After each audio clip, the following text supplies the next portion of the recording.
इस news headlines के प्रायोजक पतंजलि गाय का घी, माँ का भरोसा, प्यार से परोसा। गुरुग्राम दौरे पर पहुंचे मुख्यमंत्री नायब सैनी ग्रीवेंस की मीटिंग में लोगों की सुन रहे समस्या। 15 समस्याओं पर होगा फैसला। कैबिनेट मंत्री राव नरबीर सिंह भी साथ में मौजूद। चौधरी देवीलाल की पुण्यतिथि आज। जेजेपी अध्यक्ष अजय चौटाला ने दी श्रद्धांजलि, समाधि पर अर्पित किए पुष्प। 8 अप्रैल को होगी हरियाणा कैबिनेट की बैठक। मुख्यमंत्री नायब सिंह सैनी करेंगे बैठक की अध्यक्षता। सुबह 11 बजे हरियाणा सचिवालय में होगा मंथन। पानी को लेकर हरियाणा की बीबीएमबी को चिट्ठी, लिखा 4 मार्च से सतलुज से नहीं छोड़ा जा रहा आवश्यक पानी। ब्यास नदी के पानी में भी हरियाणा का हिस्सा हुआ कम। बीबीएमबी ने दिया पानी की आपूर्ति प्रभावित न होने का भरोसा। हरियाणा में फिर बदला मौसम का मिजाज। यमुनानगर में अचानक हुई बारिश और गिरे ओले, किसानों की फसलों को नुकसान की आशंका। गर्मी से राहत। यमुनानगर में एलपीजी सिलेंडरों की खुलेआम चोरी जारी। 2 बाइक सवार युवकों ने सिलेंडर की गाड़ी से चोरी किए सिलेंडर। सीसीटीवी में कैद हुई चोरी की वारदात। 1 महीने में दूसरी बार सिलेंडर चोरी। नारनौल में 78 करोड़ रुपए के बिजली बिल में हुआ सुधार। अब बिजली विभाग ने भेजा महज 954 रुपए का बिल। परिवार ने ली राहत की सांस।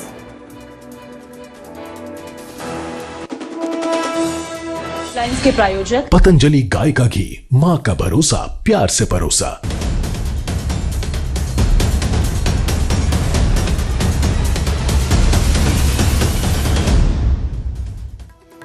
नमस्कार, स्वागत है न्यूज 18 पंजाब हरियाणा में। मैं आपके साथ कुलदीप भारद्वाज। हरियाणा प्राइम की शुरुआत करेंगे गुरुग्राम से, जहां मुख्यमंत्री नायब सिंह सैनी पहुंचे हैं और ग्रीवेंस की मीटिंग ले रहे हैं। खुद मुख्यमंत्री नायब सिंह सैनी इस मीटिंग की अध्यक्षता कर रहे हैं और इस मीटिंग में 15 शिकायतों को रखा गया है, जिस पर आज मुख्यमंत्री नायब सिंह सैनी फैसला लेंगे। कैबिनेट मंत्री राव नरबीर सिंह भी इस बैठक में मौजूद हैं। तो आज गुरुग्राम में ग्रीवेंस की जो मीटिंग है, वहां मुख्यमंत्री नायब सिंह सैनी पहुंचे हैं। मीटिंग चल रही है और जो समस्याएं रखी गई हैं उन पर आज फैसला लिया जाएगा। दिशा निर्देश दिए जाएंगे अधिकारियों को। अधिकारी भी यहां पर मौजूद हैं। इसके साथ ही कैबिनेट मंत्री राव नरबीर सिंह भी इस बैठक में मौजूद हैं। तो 15 समस्याएं जो हैं रखी गई हैं। कष्ट निवारण समिति की यह बैठक है, जिसकी अध्यक्षता आज मुख्यमंत्री नायब सिंह सैनी कर रहे हैं, गुरुग्राम में कर रहे हैं। तो जो भी शिकायतें रहेंगी उनका समाधान करने की कोशिश की जाएगी। जरूरी दिशा निर्देश जो हैं वो अधिकारियों को जारी किए जाएंगे। मेरे सहयोगी धर्मवीर सिंह हमारे साथ ज़्यादा जानकारी के साथ जुड़े हैं। जी धर्मवीर, बैठक चल रही है और करीब 15 शिकायतें जो हैं रखी गई हैं। किस तरह का आज जो है इसमें फैसला लिया जा सकता है और क्या अधिकारियों को दिशा निर्देश दिए जा सकते हैं? बिल्कुल, देखिए, कष्ट निवारण समिति की बैठक थी गुरुग्राम में, जिसमें 15 शिकायतें जो है वो मुख्यमंत्री के सामने रखी गई थी, जिसमें से 11 जो शिकायतें हैं उनका समाधान मुख्यमंत्री की तरफ से कर दिया गया है। और अभी अभी ये जो है मीटिंग जो है ये समाप्त हुई है और इसमें कई सारे फैसले लिए गए हैं। खासतौर से इसमें सेक्टर 10 में नया ड्रेन सिस्टम बनाने की जो बात है वो कही गई है। इसके साथ दौलताबाद गाँव में जो किसानों की जमीन है उनको खाली कराने की बात कही गई है, जिस पर अवैध कब्जे हैं। इसके अलावा और भी कई सारे जो काम है, विकास कार्य, उनको गति देने की बात यहाँ मुख्यमंत्री ने कही है। जो दौलताबाद जो फ्लाईओवर है वहाँ पर काम को और सुचारू रूप से करने की बात कही है। इसी तरह से धनवापुर पर भी जो समस्या लोगों को आ रही थी उसका समाधान मुख्यमंत्री ने किया है और साथ ही वहाँ जो लोग हैं उन्होंने भी मुख्यमंत्री का धन्यवाद किया है। तो हम कह सकते हैं कि आज की जो मीटिंग थी, इस मीटिंग में 15 शिकायतें रखी गई थी। 11 का समाधान मुख्यमंत्री ने मौके पर ही कर दिया और उसके अलावा जो शिकायतें हैं उनको अगली बार जब मीटिंग होगी तो उसमें सामने रखा जाएगा। जी बिल्कुल, बहुत बहुत शुक्रिया इस तमाम जानकारी के लिए धर्मवीर। तो फिलहाल अभी तक 11 जो समस्याएं हैं उनका समाधान किया जा चुका है और जरूरी दिशा निर्देश जो है वो अधिकारियों को दिए जा रहे हैं, ताकि किसी भी तरह की समस्या का पूर्ण रूप से निपटारा किया जा सके। और अब जिक्र करेंगे पानी का, जिसको लेकर हरियाणा ने बीबीएमबी को चिट्ठी लिखी है। ब्यास सतलुज लिंक जो नहर है उसमें कम पानी मिलने पर चिंता जताई है।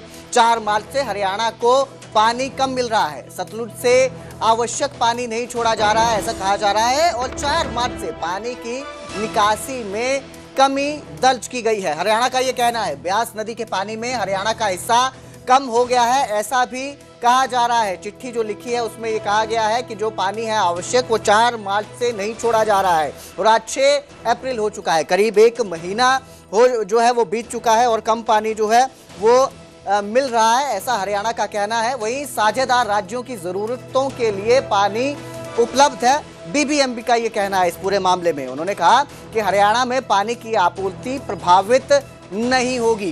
बीबीएमबी ने भरोसा दिया है कि पानी की कमी हरियाणा को नहीं होने दी जाएगी। जो भी साझेदार राज्य हैं उनमें भी पानी की कमी नहीं होने दी जाएगी। तो हरियाणा ने चिट्ठी लिखी है, चिंता व्यक्त की है कि 4 मार्च से जो है आवश्यक पानी नहीं छोड़ा जा रहा है, जिस पे बीबीएमबी की तरफ से भी आश्वासन दिया गया है, भरोसा दिया गया है और कहा गया है कि साझेदार राज्यों की जरूरतों के लिए पानी उपलब्ध रहेगा।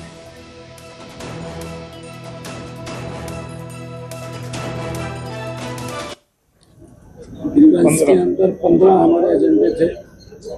15 एजेंडों में से 4 एजेंडे पेंडिंग करे गए, 11 को आज डिस्पोज ऑफ किया गया, उनका समाधान निकला है। इसके अंदर एक शहीद जो लेफ्टिनेंट अतुल कटारिया तथा जांगला चौक का एक विषय था, उसका समाधान हुआ है। और सेक्टर 10 के ड्रेन सिस्टम को नया बनाया जाएगा, उसके बारे में कहा गया है। इसका प्रस्ताव तैयार करने के लिए जल्दी बोला है। और गांव दौलताबाद में किसान के रास्ते को खुलवाया गया है। ये कई ऐसे विषय लोगों की समस्याएं थी, उन समस्याओं का समाधान हुआ है। और 11 इस एजेंडे के अंदर जो हमारा ये परिवारवाद, कुल 15 एजेंडे थे, 11 का समाधान किया गया। और अधिकारियों को नहीं, देखिए अधिकारियों को हम लगातार इस बात के लिए बोलते हैं कि हमें लोगों को समस्याओं का समाधान करना है और उसको लेकर के हमारे अधिकारी तत्परता से काम कर रहे हैं। और कहीं भी कोई समस्या उनके ध्यान में आए या कोई लोग ध्यान में आते हैं तो उसका समाधान प्राथमिकता के आधार के ऊपर हो, उसको लेकर के हमने अधिकारियों को कहा है कि उसके अंदर कोई कोताही नहीं बरतनी चाहिए। सर, आजकल नशा तस्करों के खिलाफ जो अपराधी है उनके खिलाफ आजकल अभियान चल रहा है। गुड़गांव में लगभग 200 एकड़ जमीन भी सरकारी जमीन खाली कराई गई है, आपने आदेश भी दिया है, क्या आगे लक्ष्य? नहीं, ये लंबे समय से चल रहा है, इसको लेकर के सरकार जिंदगी से काम कर रही है। जो नशा तस्कर हैं और उसमें भी जो हार्डकोर लोग हैं, उनके चाहे प्रॉपर्टी डिमोलिश की बात हो या कुर्क करने की बात हो, उसके ऊपर हम मजबूती से हमारी पुलिस काम कर रही है। हमने कहा है कि हमारे युवाओं को कोई अधिकार नहीं है कि जो नशा फैलाने का काम करते हैं हमारे युवाओं को खराब करे, क्योंकि हमारा युवा हमारे प्रदेश की, देश की प्रॉपर्टी है, उसको खराब करने का अधिकार नहीं है। और उसके लिए किसी स्तर के ऊपर भी पुलिस को जाना पड़े तो जाना चाहिए, उसके खिलाफ कार्रवाई करनी चाहिए। हम उसके ऊपर ध्यान रख रहे हैं। अगर कहीं कोई कोताही होती है तो हम भी ऊपर से कार्रवाई करते हैं। तो ऐसी खबरें सामने आ रही है कि हरियाणा सरकार ने बीबीएमबी को लेटर लिखा है कि पंजाब को जो पानी देना चाहिए वो नहीं दे पा रहा है पंजाब। ये किसने कह दिया? खबरें आ रही है, कहाँ कह दिया? लेटर लिखा है बीबीएमबी। किसने लिख दिया? ऐसा कोई विषय नहीं, ऐसा कोई विषय नहीं। तो पानी आ रहा है पर्याप्त पंजाब? पानी आ रहा है। सर, कांग्रेस की तरफ से मांग आई है कि जो अभी बारिश आई, आंधी आई, उससे नुकसान हुआ, उसकी गिरदावरी सरकार नहीं करवा रही। नहीं, देखिए उसका हमारा पूरा ध्यान है, क्योंकि इस समय के अंदर मौसम खराब रहता है, परंतु सरकार पूर्ण रूप से किसान के साथ है। इस बार मानसून में गुड़गांव डूबेगा या बचेगा? इस बार मानसून में गुड़गांव में जलभराव होगा या नहीं होगा? देखिए, जो आपने क्वेश्चन किया है, ये क्वेश्चन इस प्रकार का नहीं है। अगर आप अगर कहीं पर एकदम पानी गिर जाएगा, आपकी व्यवस्था भी ठीक होगी, आपके घर की व्यवस्था ठीक होगी, उसमें भी जलभराव हो जाएगा, उसमें भी हो जाएगा। अगर बरसात एकदम ज्यादा अचानक ज्यादा आ गई, स्थितियां खराब हो जाती है, जो व्यवस्था की हो वह व्यवस्था में आ जाता है। ये जो आपने क्वेश्चन किया, इस प्रकार का क्वेश्चन ये ठीक नहीं है। आप ये पूछिए कि व्यवस्था ठीक है। हाँ, सरकार पूर्ण रूप से व्यवस्था में लगी हुई है। हाँ, जल भराव के लिए लगी हुई है। जो पिछले 2 सालों के अंदर था, ये पिछले साल के अंदर उसमें बड़ा अंतर आया। हमने टोटल ड्रेनेज और वाटर हार्वेस्टर्स उनकी सफाई करवाई। अब और लगाने के लिए भी हमने बोला है, ड्रेनेज की भी सफाई कराई है, ताकि अगर कोई बरसात आए तो वो पानी निकल जाए। पिछले साल आपने देखा है लगभग 2 घंटे 3 घंटे के अंदर पानी निकल गया है। आप उस व्यवस्था को भी देखिए कि काम क्या हुआ है।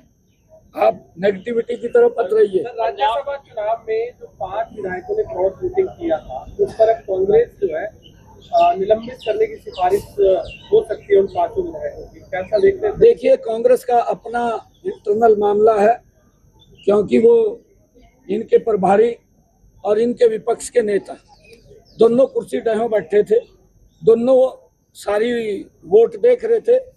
फिर किसने क्रॉस वोटिंग कर दी, हुड्डा साहब बताएं या इनके प्रभारी बताएं किसने क्रॉस वोटिंग करी है।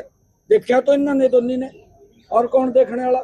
या तो फिर इनकी चाल है कोई ना कोई, ये दूसरे को बदनाम कर रहे हैं, परंतु इनका घर ठीक नहीं। कांग्रेस पूर्ण रूप से समाप्त हो चुकी है। कांग्रेस की नीति, कांग्रेस की नीयत वो खराब है, क्योंकि लंबे समय तक देश के ऊपर कांग्रेस ने शासन किया, देश को पीछे धकेलने का काम किया है।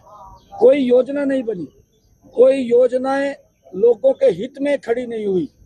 कांग्रेस ने लगातार देश को समस्याओं में डालने का काम किया है। आज लगातार नरेंद्र मोदी जी के नेतृत्व में उन समस्याओं का समाधान किया जा रहा है। कांग्रेस के समय में ही धारा 370 खड़ी हुई, समस्या का समाधान किसने किया? नरेंद्र मोदी ने। अगर नक्सलाइट की बात करें, समस्या किसके समय में खड़ी हुई? कांग्रेस के समय के अंदर। समाधान किसने किया है?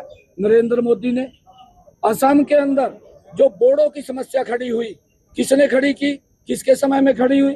कांग्रेस के समय में खड़ी हुई। समाधान किसने किया? नरेंद्र मोदी जी ने। साथियों, लगातार नरेंद्र मोदी जी और मजबूत करने का काम कर रहे हैं।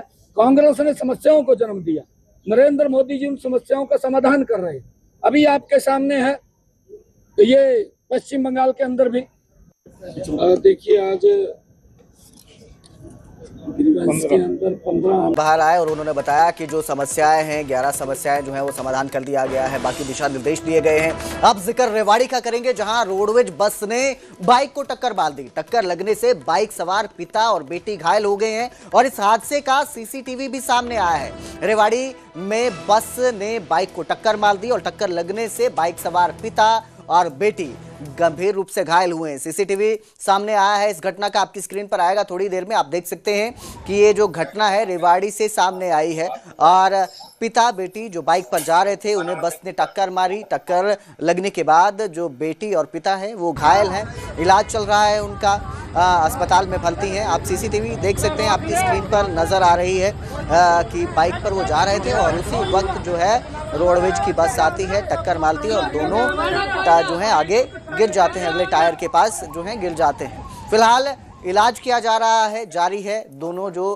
पिता पुत्री हैं उनका इलाज चल रहा है।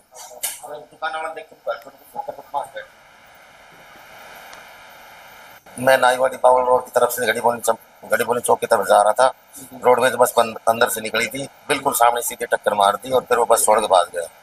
लोग वहाँ इकट्ठे हो गए, उन्होंने दूसरा ड्राइवर बस को निकालने लगा, उन्होंने निकालने नहीं दिया, वो भगा दिया ड्राइवर। बस वहीं खड़ी रही, बस स्टैंड के अंदर से आ रही थी और हम जा रहे थे, बिल्कुल सामने टक्कर मार दी। बिल्कुल बचाने का प्रयास किया, हमने बचाने का प्रयास किया था, बीच वाले डिवाइडर तक मैंने बाइक लेके चला, लेकिन सीधे ठोक दी। तो वहीं कुरुक्षेत्र में रोडवेज बस कंडक्टर की गुंडागर्दी देखने को मिली। चलती बस से एक युवक को धक्का देकर उतारा गया। कंडक्टर ने बस में चढ़ने से युवक को रोका। काफी देर तक बस में युवक लटकता रहा। विरोध करने पर युवक को धमकी दी।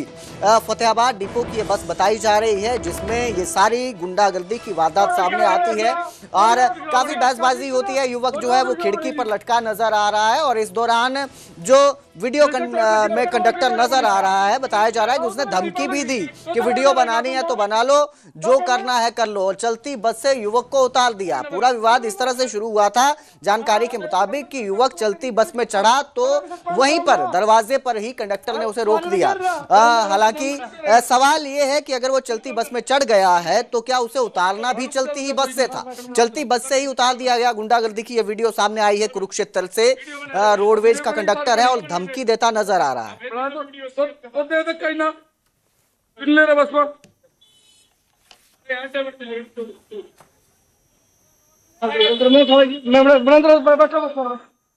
एतराज क्या भाई? हेलो, तने इस एतराज है कोई भाई थे? करूंगा तेरी कंप्लेंट ही करूंगा, तेरी कंप्लेंट ही करूंगा। देखो जी कितनी बदतमीजी कर रहे हैं ड्राइवर। क्या कर देखा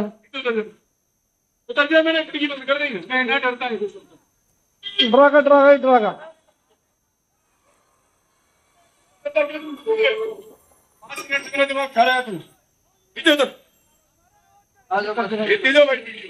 कोई नहीं। हेलो, चोट लगती किसको? तो गिर गया नहीं, ये लटक रहा है, इसकी ड्राइवर की नौकरी खराब कर रहा है। नौकरी खराब पड़ेगी, क्या ठीक करा? नौकरी खराब पड़ेगी, जैसे चोट लगी तो नौकरी खराब पड़ेगी।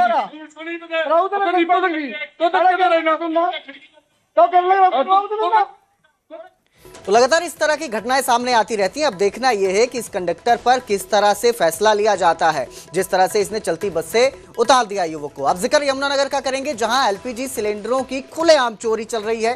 सिलेंडर की गाड़ी से युवकों ने सिलेंडर चोरी कर लिया। सिलेंडर चोरी करते हुए मौके से युवक फरार हो गए। सिलेंडर चोरी करने का सीसीटीवी भी सामने आया है।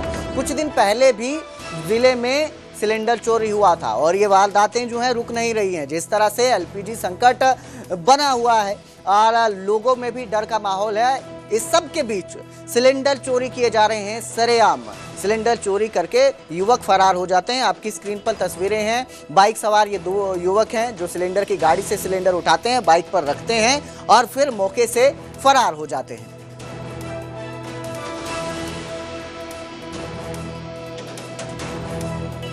मैं छोटी लाइन पे सिलेंडर डिलीवर करने गया था।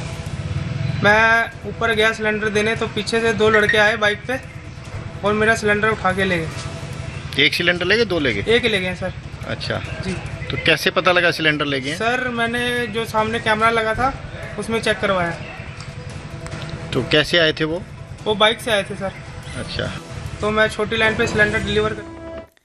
नारनौल में 78 करोड़ रुपए का बिजली का बिल ठीक कर दिया गया है। 78 करोड़ रुपए 92 लाख का बिजली का बिल अब 954 रुपए का हुआ है। बिजली बिल ठीक होने के बाद जो परिवार है उसने राहत की सांस ली है। कुछ दिन पहले 78 करोड़ 92 लाख रुपए का बिल जब इस परिवार तक पहुंचा था तो ये परिवार घबरा गया था। बहुत ही ये पूरा मामला है, यूथ कांग्रेस के जिला प्रधान की मां के नाम पर यह बिल आया था। तो ये बेहद ही गंभीर मामला था, क्योंकि अगर आपके घर का जो बिल है, बिजली का बिल एकदम इतना ज़्यादा आ जाता है तो बहुत सारे सवाल भी खड़े हो जाते हैं, घबराहट भी हो जाती है। लेकिन अब ये जो बिल है ये ठीक कर दिया गया है। ये बिल ठीक करने के बाद अब जो बिल है 954 रुपये कर दिया गया है, जिसके बाद परिवार ने राहत की सांस ली है। ये घर पे सिर्फ एक ही चक्की चल रही थी, आप देख सकते हैं तस्वीरों में। आटा चक्की जो होती है ये चल रही थी घर में और उसी का इतना बिल आया था। ये जो कहीं ना कहीं गड़बड़ी थी, विभाग की तरफ से भी गलती जो है वो थी कि एक जो बिल है मिस प्रिंट भी हो सकता है या क्लरिकल मिस्टेक भी हो सकती है। लेकिन एक आटा चक्की का ये बिल इतना आने के बाद परिवार परेशान था, जो अब ठीक हो चुका है। उधर आम आदमी पार्टी के राज्यसभा सांसद राघव चड्ढा को लेकर छिड़े घमासान पर केंद्रीय मंत्री मनोहर लाल का बयान भी सामने आया। केंद्रीय मंत्री मनोहर लाल ने राघव चड्ढा को अच्छा सांसद बताते हुए आम आदमी पार्टी को निशाने पर लिया। वहीं इस दौरान उन्होंने चंडीगढ़ में बीजेपी दफ्तर के बाहर हुए ब्लास्ट मामले में भी प्रतिक्रिया दी।